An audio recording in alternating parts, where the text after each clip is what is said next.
Good. Sold out.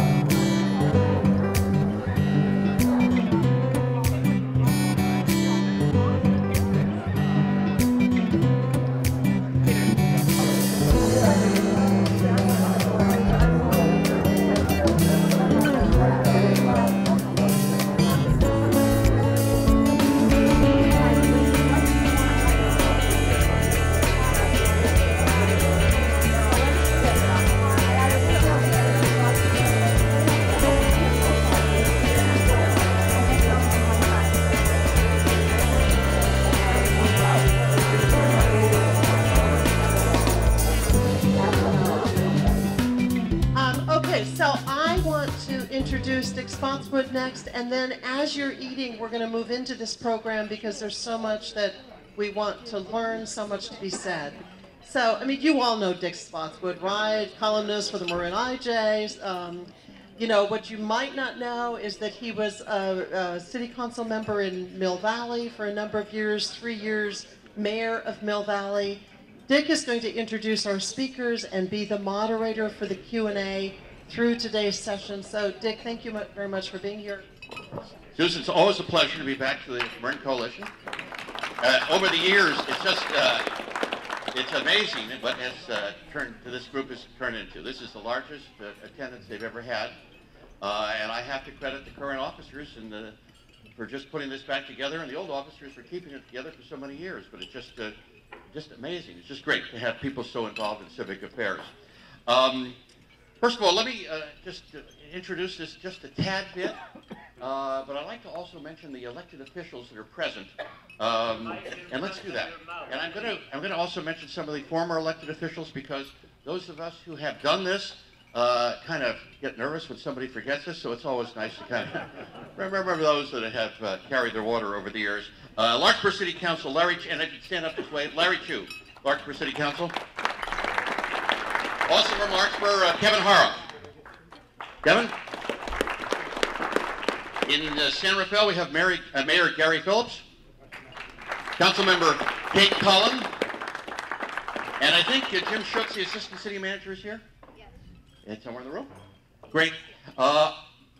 Former councilman, now current Marin County member of the Board of Supervisors, Damon Conley, representing this very district. Damon. I didn't see her, but she's on the list. Diane first. Is Diane here from there? Right there. Diane, welcome from the Corte Madera Council. Town of Corte Madera. John McCauley, I did see from the Mill Valley City Council. John? I believe from Belvedere we've got three. Mary Winters, Clara McCall, and Bob McCaskill. This is not a Brown Act violation. They can come to this. That's perfectly nice. From the high office of Vector Control Commissioner, that's sometimes known as the Mosquito Board. He's also a Ross Valley Sanitary District Director and former mayor of the town of Fairfax, Frank Egger.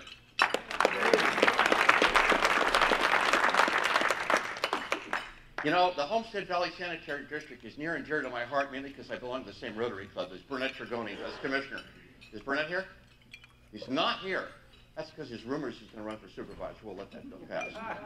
I saw that. Greg Blockbank, former member of the San Rafael City Council and former Marin Community College trustee. My old friend Stone Cox, and colleague, former mayor of the city of town of Tiburon, excuse me. Eva Long, member of the Marin Community College Board, trustee. Gary Peters, director of the North Coast Railroad Authority. And former Larkspur Planning Commissioner, David Ratner. David? Those are our elected officials, and I want to thank you all for coming. And one more. Okay, who? Oh, I forgot, yes. Mention your name again. Maria, okay. Anybody else I forgot? Yes, back there. I can't even see that far. Oh, of course, Elizabeth, welcome. A member of the Town of Ross Town Council. Not City Council, Town Council. Welcome, indeed. Anybody else? No? I know I've probably forgotten a form or something somewhere along the line, but my apologies. Jack Nixon, San Rafael City Council, of course. All right, we cover everybody. We got one more? Oh, Essie Blau, former member of the Marin County Healthcare District. That's You're welcome. That's it. You got them all? You're in. Okay. Everybody else all right? First of all, it's a pleasure being here. I had a role, the two speakers may not know, I'm a former pension trustee. I spent 9 years as a trustee of the Golden Gate Bridge Amalgamated Transit Workers Pension, which we were a happily funded pension, I might say, at the time, and a good operation. So I did go through all those International Foundation lectures for 9 years, so I had that experience under my belt. You're right. Somebody said before that this has only been in the last 5 or 6 years that the nationwide interest in the topic of pensions has really taken off. It's a hot topic from Rhode Island to California. And we're here today not to have a debate. This is not a debate. This is an exchange of ideas. It's an exchange between our two speakers, but it's also an exchange of ideas with you. That's why the cards are out there. Please, if you have a question, we'll try to put them together so we have enough time. Our tentative time to pull the plug is 1:15. We can go a little bit longer than that, but we don't want to bore you. So that's where we're going. That probably means we won't have everybody's question answered. And if some of the questions are duplicative, we'll combine them so that we're trying to get the basic point of your question across. Again, not a debate. We're asking questions. We're trying to gather information, which will lead us, hopefully individually as citizens, to conclusions. But we're not going to solve the problems of the world today. We'll start to think about the problems of the world today. And we're going to do that with two very fine speakers. We couldn't ask for a better panel on the topic of pension reform in the county of Marin. Let's start with Rolly Katz. Welcome, Rolly. Rolly is the Executive Director of the Marin Association of Public Employees. That's the union of Marin County employees, representing about 1,300 of Marin County's about 2,000 public employees. Mr. Katz is a graduate at UC Berkeley with a BA in Political Science, graduated from, I'm happy to say, University of San Francisco School of Law, where I spent 3 happy years. And they weren't all happy, but... Dean Ratner was the dean when I graduated. Dean Ratner. I forgot to mention, not only a Larkspur County Commissioner, but Dean of the U.S. Self Law School. That's right. He was submitted to the State Bar in '84 and worked for the well-known firm of Neihart, Anderson, Nussbaum, Riley, and Freitas. Then he was with the Operating Engineers Union Local Number 3. They're the guys that drive the big tractors and stuff. And then he was with the Public Employees Local 1 from 2002 to 2014. He's a relatively new addition to MAPE's management team. Also is Bill Monet. Bill is a board member of the Citizens for Sustainable Pension Plans right here in Marin County. Bill has an MA, Master's of Arts in Political Science from UC Davis, and an MBA in Finance from the University of California at Berkeley. Mr. Monet was briefly an adjunct professor of public administration and then spent 24 years in Silicon Valley in various management positions at IBM, Siemens, and Cisco. A pleasure to have both Rolly Katz and Bill Monet here today. Thank you, gentlemen, for both taking your time. And Rolly, I'm going to ask you, I know you also have some audiovisual stuff here. Gentlemen, you're pretty much on the honor system. It's 10 minutes each. Thank you very much. So what we were going to start with on the PowerPoint, and we'll post it on our website, MAPE.org, newmape.org, is a video we've done about average rank and file employees of Marin County and how much they make. And there was a story back last summer about average county employee who makes $92,000 a year, and a lot of our members said, we haven't met those folks. Who are they? They certainly aren't us. And some of them are here. So we have some profiles of people who make substantially less than that and talk about how they live on the salary that they make. And, you know, I've got some information from the California Budget Project about what it costs to live in Marin County to just maintain an adequate or a modest standard of living. It means you don't own a house. If you're single, $38,248, 2 parents, 2 children, 1 working, $71,000 and change, 2 working, $99,000. So it's actually more expensive if you both work because you got to pay for childcare. And a single parent with 2 children, $96,000. The people we had on that tape, I think we had 3 people, 2 of whom, maybe all 3, don't live in Marin County because they can't afford to live here. So that's my segue to the issue of pensions. And as we say in our outline, pensions, good pensions, are vital to maintaining a middle class. We had a concept in this country one time, a social compact, that said you work a career and when you retire, you're going to be able to maintain the same standard of living or close to the same standard of living you had when you worked. We weren't going to have people go into poverty when they retired, which is what used to happen in this country before we had pensions and before we had Social Security. In other words, before we had a strong labor movement and an activist government. And I think most of us now know that the number of older people who live in poverty is much smaller than it once was, and there are actually now more children living in poverty than there were older people. So we created a system of pensions that says when you work, we're going to, and as I say in the summary here, pensions are nothing but deferred wages. I go to work for my employer, I work, and my employer defers a certain percent amount of my wage and puts it in trust so that when I retire, there will be something there for me to have a retirement.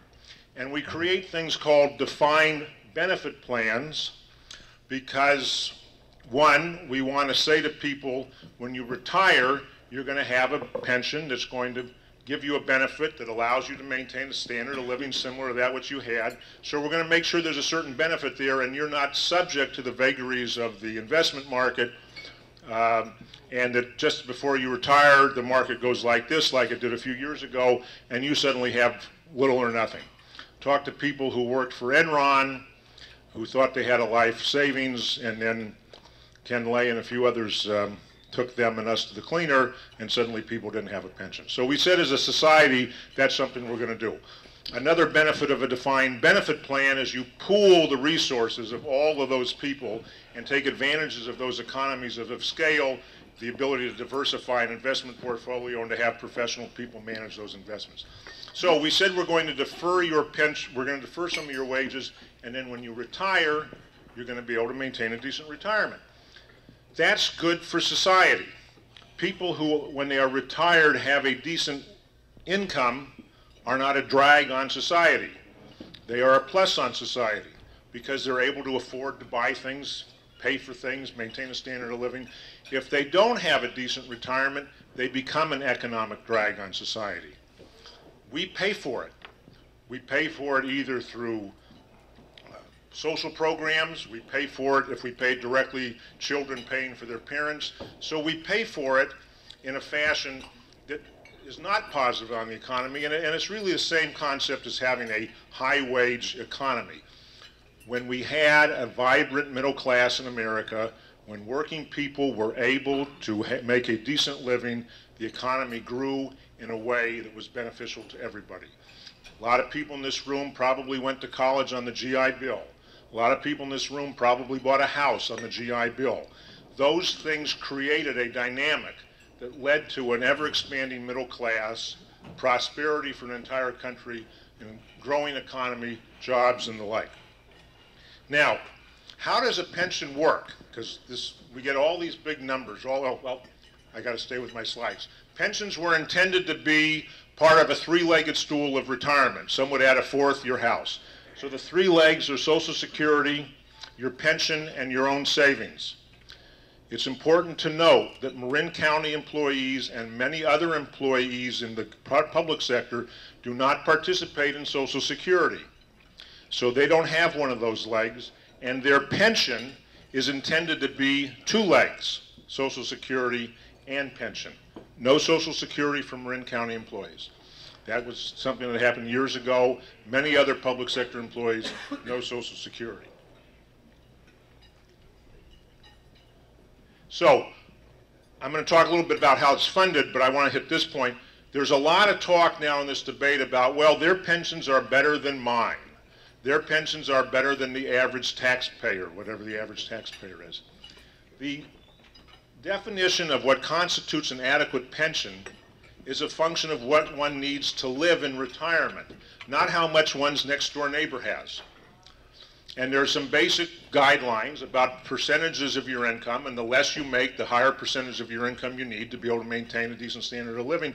And we have fallen into this trap in this country that because we have seen this downward movement of wages, of income for most people, that then the standard is anybody who's got something better needs to be brought down, as opposed to those who don't have enough should be brought up.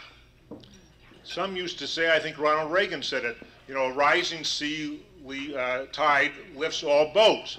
That hasn't been happening a whole lot lately. But when people who work for a living and then retire have a good living, more of those more of those boats are rising. So it is not, in my opinion, a valid argument, quite frankly, it's a canard to say, your pension is too much because I don't have as good a one. I heard a guy once, Orange County newspaper, talking on this subject, and the average state pension was about $22,000 a year, which, yes, is skewed by the fact that some people retired years ago and some people didn't work a full career. And his comment was, well, the average 401k or IRA only gives people $14,000 a year. And so that was meant that $22,000 a year, I guess we were supposed to conclude, was too much money because other people only had $14,000 a year. Of course, they also had Social Security. I would suggest that the conclusion that one rationally draws from that is not that the pension is too great, but people stuck with 401ks and IRAs don't have sufficient retirement. So, how do these things add up to cost? Let me tell you something very basic about how pensions are funded.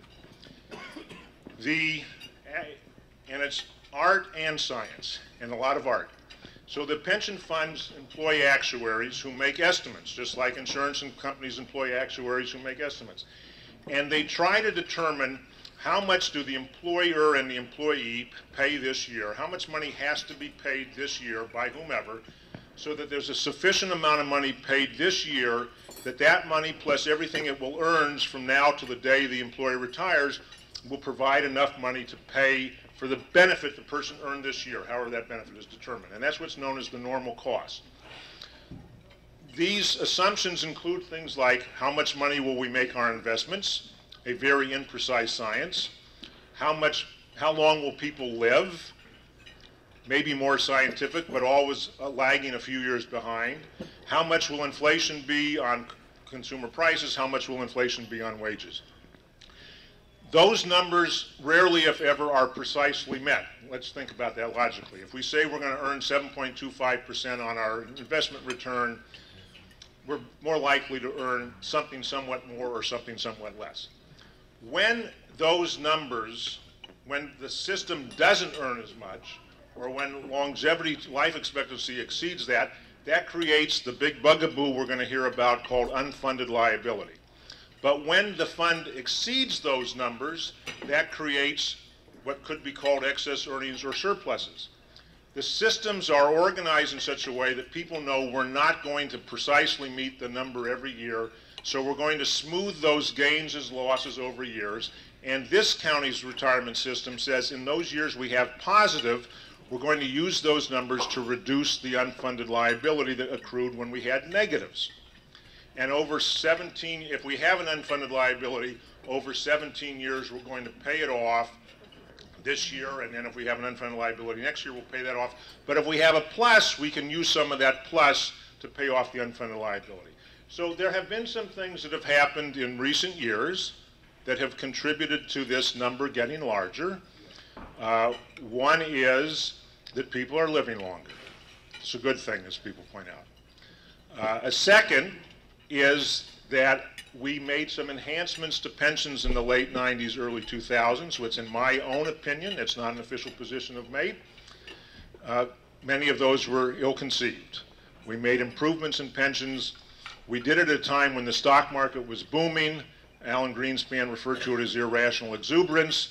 And we also did some other pretty silly things, which we shouldn't have done. Because in America, we do a lot of things short term. I wonder how many people are buying SUVs again now that gas prices are down.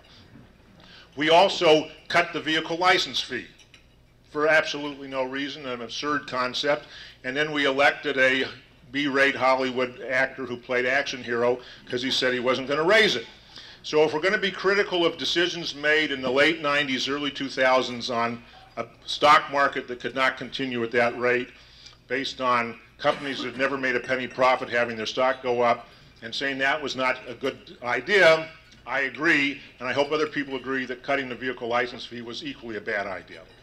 And so you have those factors that have added to this unfunded liability, and then A very significant, if not the most significant factor, was we had an economic crash in 2008 and 2009.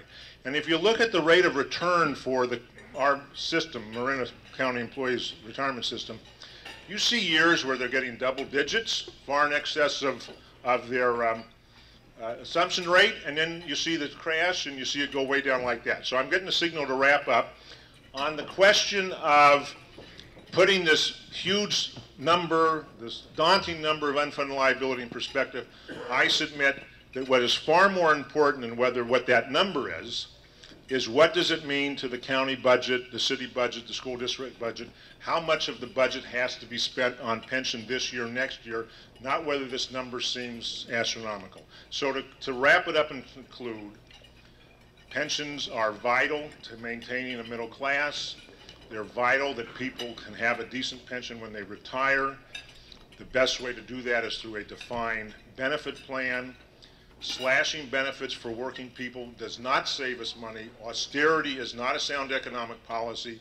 Compare what's happening in Europe to what's happening in the United States. We need good pensions for everybody.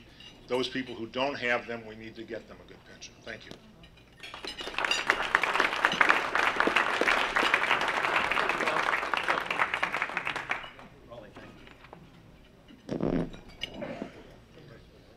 Test. Thank you all for coming. This is such a good turnout, you know. No, I don't really need it, but will do. You know, Raleigh, we might consider going out on tour and charging. We can make some money off of this. No, I don't have a presentation today. I put on the table the one visual display that I wanted you to look at, and I didn't even make it. It was actually provided by Roy Given, our finance director for the County of Marin. It was the supplement to our tax bill that was sent to us last fall, one-page supplement. And on the back of it, it has a little article at the top called Retiree-Related Debts. And I can tell my whole story from this, and that's what I'm going to do. So if you look at that item on your table that says retiree-related debts, total $834 million, consisting of $335 million for retiree health care liability, $391 million of pension liability owed to the Marin County Employee Retirement Association, MCERA, and $108 million owed for pension obligation bonds owed to bond holders. Now, the health care liability is not the subject of today's debate or today's talk. It's a big number, you need to keep it in mind, but we're not going to talk about it today. We're going to focus instead on the $500 million of pension liability. So, how big is $500 million? Well, the same tax bill supplement you're looking at says that our operating budget for the year for the county is $508 million. So it's about a year's worth of operating expenses for the county. And what does that $500 million pension obligation, pension debt mean? Does that mean if we cut our operating budget by 10% a year, say $50 million for the next 10 years, we can pay it off? No, it doesn't. It doesn't mean that at all. It means that to pay it off, we have to write a check for $500 million today, this afternoon, because this debt, like all debt, has an interest expense associated with it. The pension liability owed to MCERA is charged in interest at about 7.25%. The pension obligation bonds have an average interest rate of about 5%. So the county is paying $34 million a year in interest expense before we even begin to pay down the principal of the debt. How much is $34 million? Well, remember that last fall we passed Measure A increased tax to fund the replacement for our emergency radio system. We need $46 million to replace our emergency radio system. So 1 year's saving on the interest expense alone in our pension debt would pay for 2/3 of the money we need for the emergency radio replacement. Pay for it in 1 year. So what I want to talk about today is not so much numbers. I really want to talk about an ethical defect in the plan and the design of our public pension systems. And this ethical defect results in an outcome I think is profoundly immoral. And I want to tell a story about it. The story starts on December 5th, 1996. This is when Alan Greenspan was giving his famous irrational exuberance speech that Raleigh just referred to. In this speech before the American Enterprise Institute, his speech titled "The Challenge of Central Banking in a Democratic Society," he asks, "Do we know when irrational exuberance has unduly escalated asset values which then become subject to unexpected and prolonged contractions. Or in plain English, Greenspan was saying the stock market is overvalued. We risk a damaging crash. What, if anything, should the Federal Reserve do about it? At that time, the Dow was at about 6,500, and the Fed's answer was we should do nothing. They did nothing. By the end of 1997, the next year, the Dow had risen to 7,900. In 1998, it continued to rise. There was a brief hiccup in the fall due to the Asian financial crisis, but by the end of 1998, it hit 9,200. An increase in 1999, it increased again, ending 1999 at 11,500, a 78% increase over the time when Alan Greenspan gave his irrational, exuberant speech. So, our pension funds, which were heavily invested in stocks, benefited enormously. In 1996, about the time of Greenspan's speech, here in Marin County, our pension fund had a debt of $50 million. By June 2000, this had turned into a surplus of $39 million. So, things are looking good. It was fun. What to do with all this money? Do we put it into a rainy day fund? That would be prudent to guard against the inevitable time when stock market values start declining. No, we didn't do that. We spent it. More specifically, CalPERS, the big state pension administrator, persuaded the legislature to increase pension benefits for state workers, both for work that would be performed in the future and retroactive benefits for work which had been performed in the past. CalPERS told the legislature that they were so well funded, the pension funds had so much money, that they could do this and it would not cost the state a dime. CalPERS essentially promised the legislature something for nothing. It was irresistible to the legislature. They agreed and passed Senate Bill 400, which basically provided these increases. Now, SB 400 resulted in a cascade of benefit increases across the state. State workers got benefit increases for their pensions. So too did county workers and city workers and special district workers. Everybody got a pension benefit increase. Now, here we have to pause. Why did this happen? Greenspan and others have been warning for years that stocks were overvalued. And why should CalPERS lobby for increased pension benefits based on temporarily overvalued assets? It doesn't seem to make sense. But if you examine how CalPERS is organized, then you see that CalPERS acted completely rationally. It does make sense. The CalPERS board of directors is mostly staff of public employees and their allies. It represents and acts in the interests of the employees. Employers have little effective representation. Also, and very importantly, our public pension plans are designed so that all the investment losses are paid by the employer, and the employer's liability is effectively unlimited. So, it was completely rational for the CalPERS board to lobby for increased pension benefits, to be funded with risky stock market investments, because they knew that if this investment bet paid off, the employees would get the benefit of it, and if this investment bet failed, then the employers would pick up the losses. Now, what I'm describing here is a classic case of moral hazard, a situation in which the decision maker is shielded from the possible adverse consequences of his decisions. Moral hazard in the big banks was a contributing cause of the 2008 financial crisis, and it's endemic in the design of our public pension plans. It's an ethical flaw in our public pension plans. Now let's return to the story. After its peak in December 1999, the Dow declined slightly in 2000, declined slightly again in 2001, and then in 2002 it crashed. By January of 2003, the Dow was at 8,000, down 30% from its 1999 peak. This was a second extraordinary event in financial markets, the first being the run-up of stock values prior to 2000. For Marin County, this was devastating. The pension fund surplus of $39 million had turned into a deficit of $110 million only 3 years later. And this was money owed by the county to MSERA. The pension debt at that time carried an interest rate of 8.25%. So effectively, the county had to pay $9 million of interest expense on this debt before it could even begin to pay down the principal. So what was the county to do? It's a lot of money. We borrowed the money.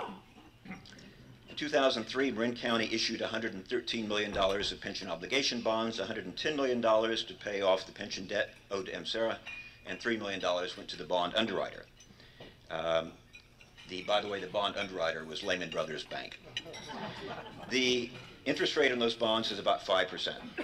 So effectively, and notice this, Today, if you look at the supplement I put in front of you, the amount of money we still owe on this debt is $108 million. So effectively 12 years later, we've reduced almost none of that debt that was created over 12 years ago. And this debt is not scheduled to be finally paid off until 2026. Now, notice that the issuance of these pension obligation bonds did not extinguish our pension debt. It merely changed the parties to whom it was owed. We no longer owed any money to MCERA. We paid off our debt to MCERA. Now we owed money to bondholders.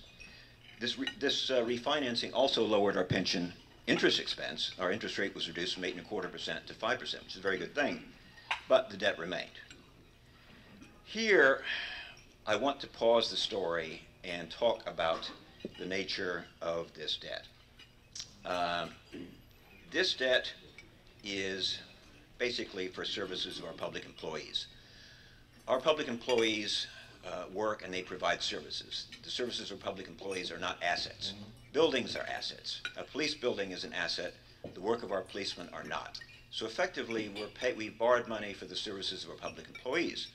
Services of our public employees are very valuable. Don't get me wrong. They're like groceries. Groceries are valuable. If you don't have food, you'll die. But food is not an asset. Your house is an asset. It may last 30 years. Groceries are not. Bananas do not last 30 years.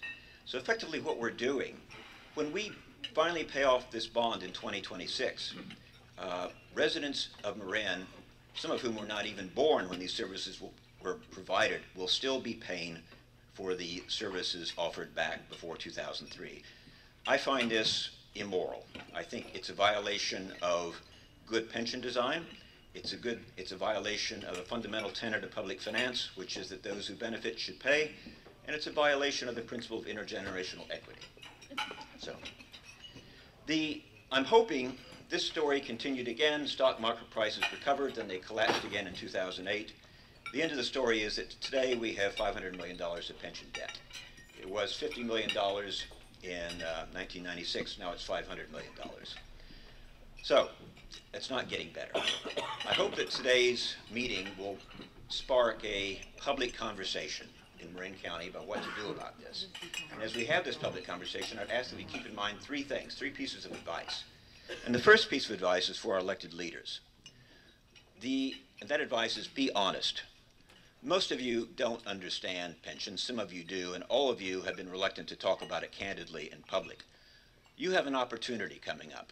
Next fall, for the first time, you're going to publish financial statements which for the first time represent accurately, fully and fairly your true financial position. For the first time, you will present or publish accrual-based accounting statements which include your pension obligation debt. This is required, of course, by Government Accounting Standard Board Statement 68. We like to think of it as the Great Gatsby. And it's an opportunity for you to start a debate with your own citizens. The second piece of advice is for our public employees and their leaders, and that is don't be greedy. You've got a good deal. I think the people of Marin want you to have a good deal. But it can't be based on a plan which is so risky and so volatile and so costly that it threatens our cities with service insolvency. Last piece of advice is to the people on my side of the debate, and that is this: don't be mean. Our public employees are not the enemy. They're the paramedics that take you to Marin General Hospital. They're the cops that keep our cities safe. The public health workers that are trying to contain a measles outbreak here in Marin County. They are not the enemy. So as we have this debate, keep that in mind. I do believe we can't continue as we have been going. We must make changes. But please keep these three pieces of advice as we have this debate and try to come up with some sort of common answer. Thanks. Thank you, Bill.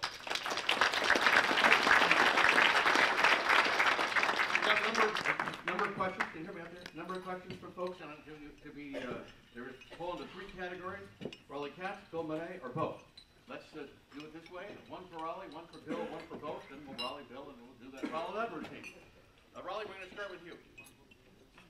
Mr. Katz, please comment on the sizable disparity between the retirement benefits of rank-and-file employees, such as your members, and the benefits of safety and management employees. Is it fair? Is it sustainable?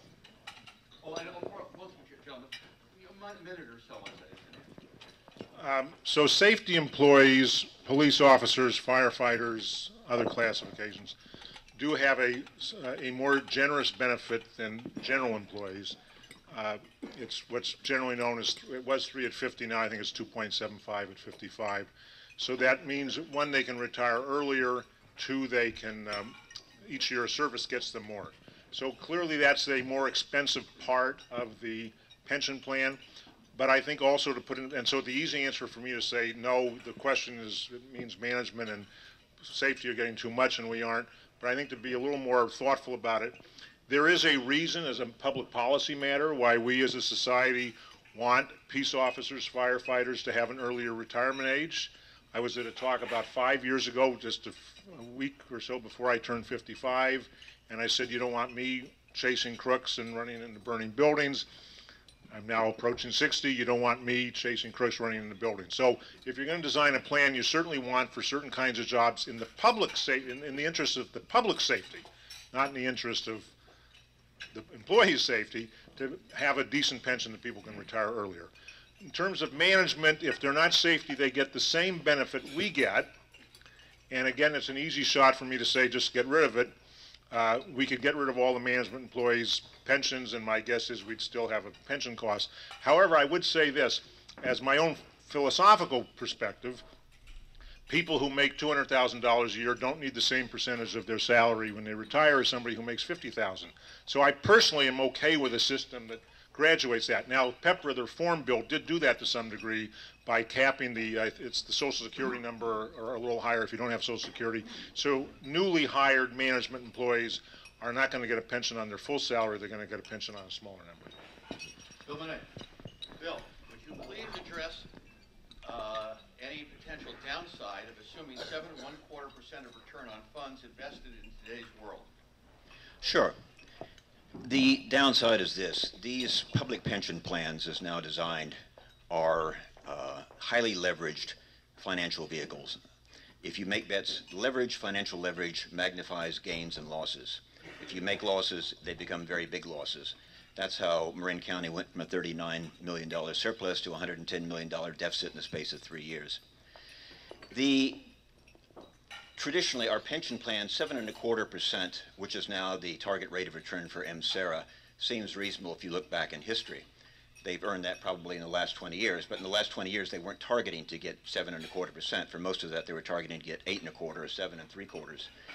It turns out that if we miss, let's take the city of San Rafael, where they have a ratio of assets to payroll of about 10 to 1. If we miss this target rate of return by 1 percentage point only, if we earn 6.25% over the next 10 years and not 7.25, hardly a disaster. This will increase San Rafael's pension debt, or create new pension debt equal to their payroll, which is about $35 million. So it doesn't take it only takes a small miss in order to create a big loss. Again, it's the effect of leverage. Gentlemen, this is for both of you, and it's a little bit something that Raleigh referred to in his last remarks. Raleigh and Bill, can a limit of $100,000 a year, cap in other words, be placed on pensions? What impact would this have on liability? So I can't give you a precise number. The simple answer is yes, it could be. That would take legislation. The legislature did it a slightly different way. It said that the first $110,000 or first $122,000 will be all it will be pensionable essentially. So it certainly over time will reduce some of won't necessarily reduce the liability. It will reduce the cost because remember, and I want to comment on a couple things Bill said. There's the normal cost of what we have to pay this year. So if you say we're only going to pay on $100,000, that reduces the normal cost. That in and of itself doesn't affect potential unfunded liability. What affects that, as we talked about before, was whether you make your earnings assumption and other assumptions. But I want to also say, Bill gives the example of a 7.25, should it be 6.25? You know, there's this argument about passing it on to future generations. This year's taxpayers and next year's taxpayers are pretty much the same group of people. We can never get the number precise, and so you can say it's too high at 7.25 because if it goes to 6.25, it's going to cost San Rafael X. But if you set it at 6.25 and you make 8.25, then arguably San Rafael taxpayers paid too much for pensions this year, and they're subsidizing next year's taxpayers, and they're going to have a surplus. And we address that by A, smoothing gains and losses, and B, using those gains to pay down unfunded liabilities. So you can't do this with a precise measurement. And we can pull out the charts, and if you take out the terrible years of 2008, 2009, there were lots of plus years in Macera, and many of them far in excess of the assumed earnings rate. Bill. Well, I would just like to go back to my comments. I agree with Raleigh. The projecting or forecasting investment returns is a roll of the dice. But the way our plans are designed today, there is an incentive, a powerful incentive, for the decision makers in the pension plans to take risks. And they do take risks. And they are incented to do so. It is logical for them to do so. So what we have seen in practice over the last 18 or 20 years is, in fact, that we haven't seen pension deficits fluctuate around zero. Some years we have a little bit of a surplus, and some years we have a deficit. For the most part, it's just been a deficit year after year. And as I say, in 1996 it was $50 million, now it's 500. We need to get rid of the incentive, the moral hazard, so that our pension boards are not incented to take excessive risks, whatever that excessive risk looks like in today's investment environment. Thank you, Bill. Back now for a question for Raleigh, then one for Bill, and then we get for both. Raleigh, how can MAPE call a pension deferred compensation? A pension is a defined benefit, and deferred comp is a defined contribution plan, over which many government agencies offer and are 100% funded by the employee. So the question is, how can MAPE call a pension a deferred comp when basically defined benefit? It's a defined benefit, but deferred comp is something else. I did not use the term deferred comp, I don't believe. What I said was pensions are deferred wages. That's what they are. My employer defers some of my wages today, so I have a retirement. They can be deferred into a defined benefit plan, as they are done here, or they can be deferred into a defined contribution plan. But my point is simply, when you're accruing a pension while you're working, your employer is simply deferring some of your wages so that when you retire, you have income. Bill, the average pension for a MAPE employee is around $25,000 a year, and MAPE represents the majority of employees. How do we expect these employees to live on less? Well, I'd like to pick up something that Raleigh said earlier. I'd like to see a bit more progressivity in the pension plan like we have in Social Security. If we're going to talk about pension reform, I think that's something we should put on the table. I'm very familiar with the numbers coming out of MCERA. You have to be very careful with them. I think we should keep this discussion at a pretty high level today and talk about principles. But if you want to have some fun with numbers, let me share with you. I don't doubt the number that 25,000. The average pension out of that, the average pension that MCERA pays is about $32,000 per year, if you look at the data. There are 2,700 people that receive benefits from MCERA. 2,350 of them get pensions, 350 get disability. That $32,000 number actually includes 350 people that get zero pension, they get disability instead. So you really have to look at it. You can't look at pension alone, you have to look at pension plus disability, and then that average is more like $3,700 or $3,800. Now that includes people who are not in MAPE, it includes the safety workers and the top Met brass as well. And then you compare that to the average Social Security payment, which is $15,000. But that may not be fair either, Dick, because I don't know how many years that Social Security recipient worked, and I don't know how many years the average MAPE employee worked before getting the pension. So you really have to control for years worked as well. And if you look at the MCERA data, if you look at people that worked over 30 years or more, the average is over $90,000. So you can play with these numbers all day long and have good fun with it. And I don't think this is the right place to do it. But just keep in mind that the maximum Social Security pension is $31,704. Raleigh and Phil, next question, this is for both of you. What happens with defined contribution plans if there is another stock market crash due to risky financial processes, as in the crash of 2008? Raleigh and Bill. Me first? Okay. Yeah. I went first to last. That's okay, fine. well, I have to have Bill. Let's go for Bill first. This is about defined contribution plans? This is what happens with a defined contribution plan, if there's another crash like 2008. They will suffer, no question about it. There is different ways of creating pension plans for public workers, which look different from the defined benefit plan we have today. In fact, probably the best alternative is what is used in the private sector, the so-called Taft-Hartley defined benefit pension plans. These are about 10 million American workers are covered by these. The employees, for the most part, get a defined benefit pension. The essential point about these Taft-Hartley plans, though, is that the employer's liability is limited. In other words, the unions negotiate with the employer to make a contribution, 18% of payroll, 20% of payroll, 22% of payroll, something like that. And then the pension trust fund, usually managed by the union, manages that. This is also done in the Netherlands, both in the public sector and the private sector. In the Netherlands, that pension plans are designed this way, so the employer's contribution is capped and limited. It creates an incentive for employers to stay in the plan, and it also encourages good behavior on the part of the investment administrators, not to take excessive risks and to be prudent with promises. So there are ways to, a simple 401k plan can put you at risk, but there are ways to provide retirement security for employees that are very different from a simple 401k plan. Raleigh, you have a comment on that? Yeah, so I do, and I also just want to note, Bill comment about Social Security. Social Security was never intended to be the sole or primary source of retirement, as I noticed it was supposed to be one of the legs. I'm glad Bill mentioned Taft-Hartley plans because I'm very familiar with those. The simple answer is if you just have a defined contribution plan, you are completely at risk. You could lose most or all of your retirement if the crash happens around the time you want to retire. The problem that we face with unfunded liability is not unique to public plans. I'm a participant of a private sector Taft-Hartley trust fund, and I get letters all the time about the challenges facing that plan. Why? Because in the Great Recession, people stopped working, contributions weren't made, and investment returns went down. My personal opinion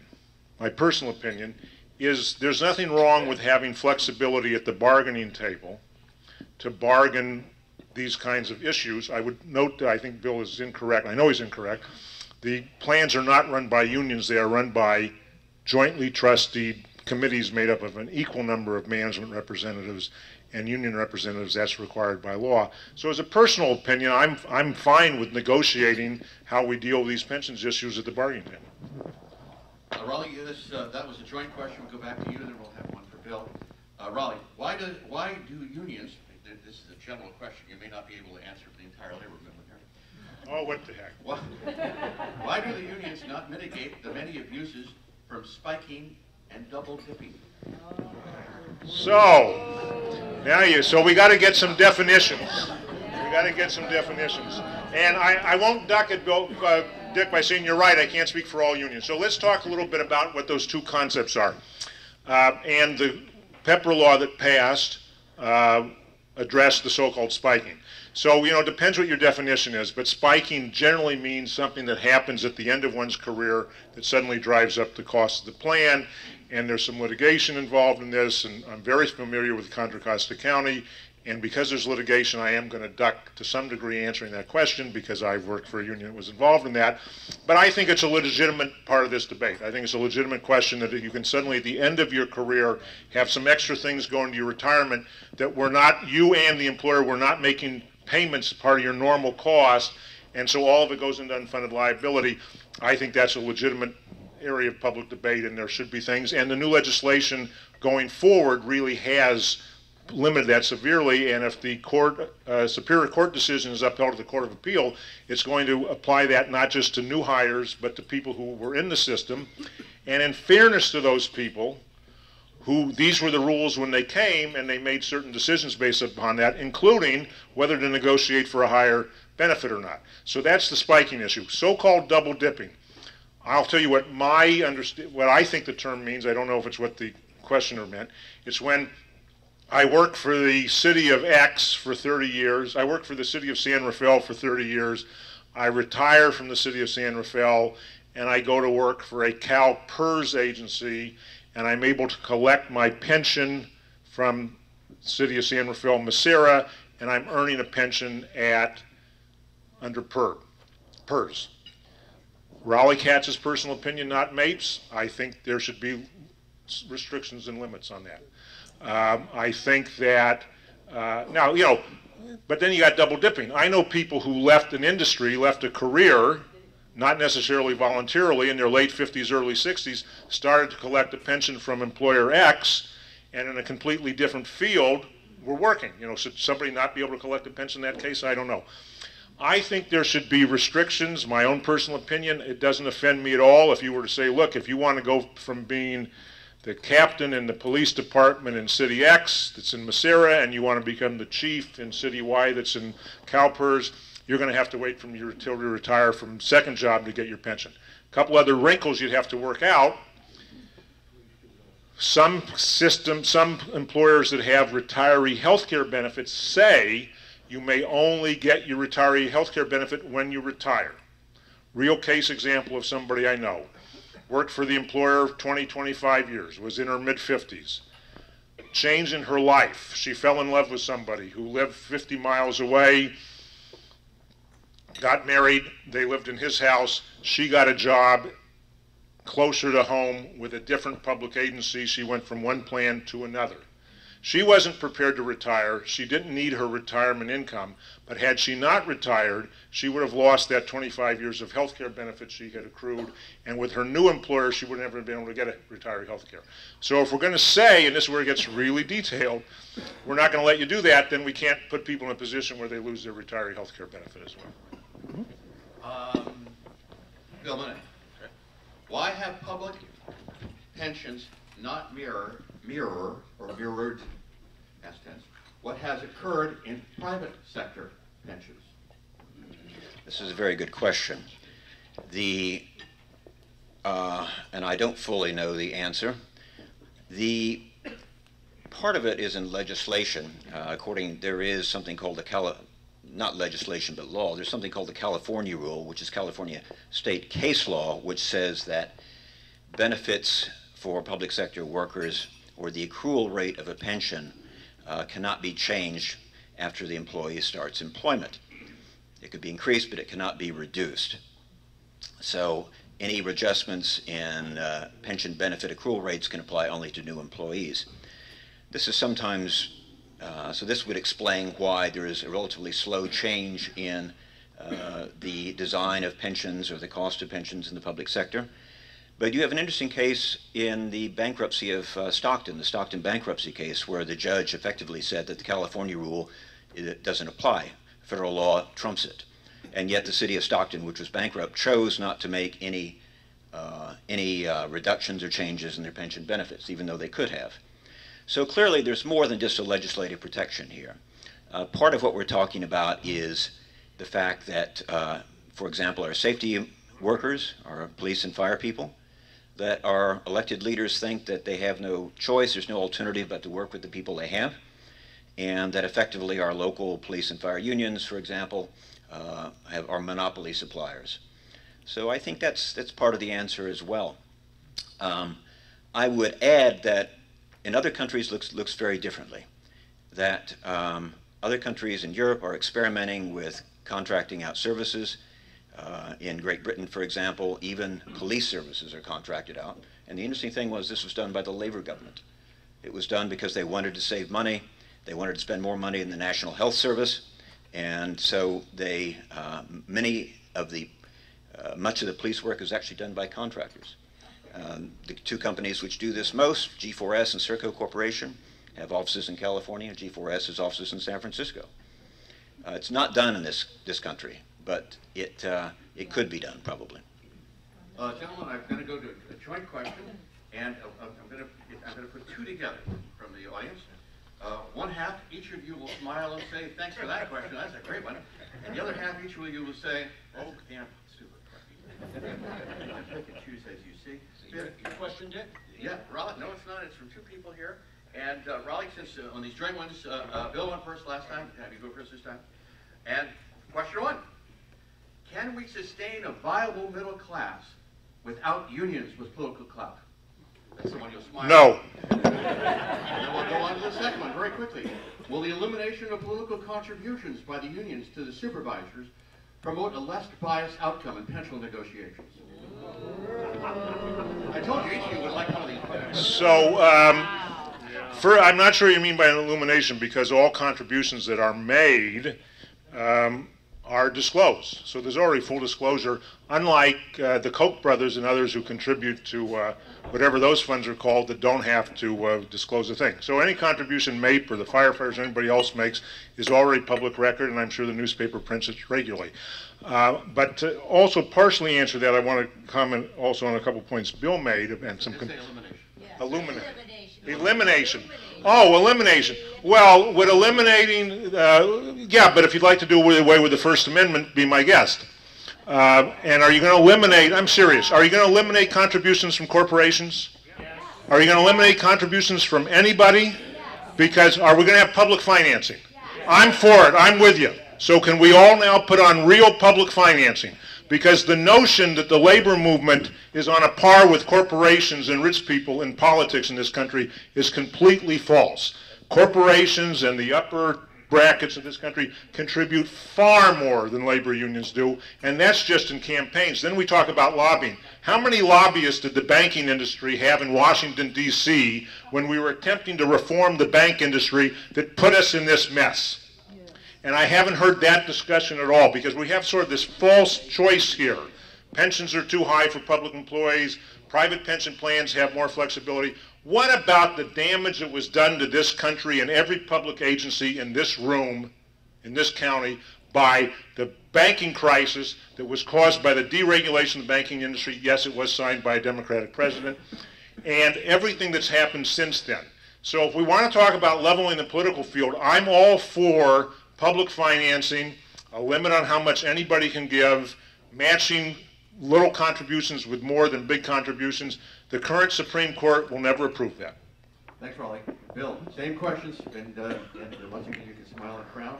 Can we sustain a viable middle class in America without unions with political clout? 1, 2, will the elimination of political contributions by the unions to the Marin Board of Supervisors produce a less biased position in negotiations?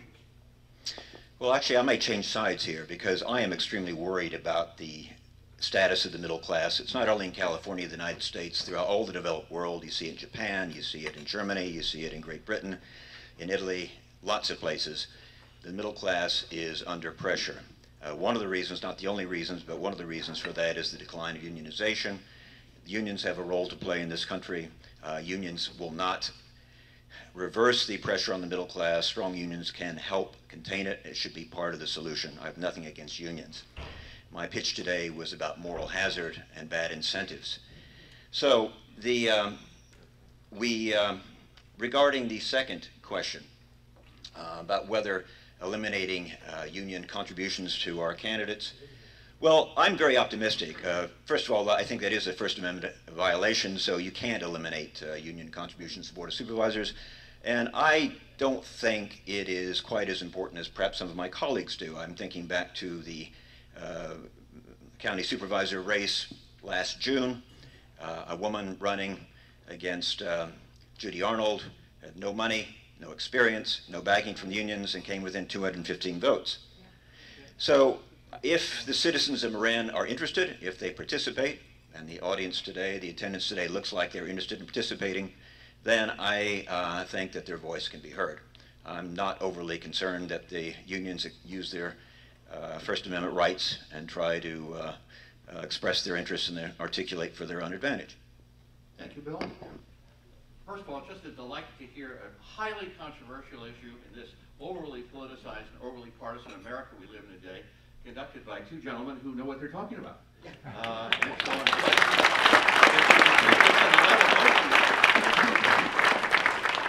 In the old days, we would have real negotiations, and then you two guys would go in that room, maybe with me, and say, let's work out something here. You're right. That's passed, unfortunately, at least for the time being. First of all, folks, I want to thank you for coming today. This has been a terrific turnout on an extremely important issue for the future of the County of Marin, for its employees and its taxpayers, today and tomorrow. So your being here, unfortunately, makes you the political elite. You always hear about things about the elites. You're the elites. You're actually listening to topics like this and finding some details. So congratulations to you. I guess that makes you an opinion maker. So go out and make your opinions. Come again to the Marin Coalition. They have a terrific lineup of speakers. And it's been my pleasure to introduce you. I only ask you to do one thing twice a week on Wednesdays and Sundays, open your independent. Bye-bye, everybody.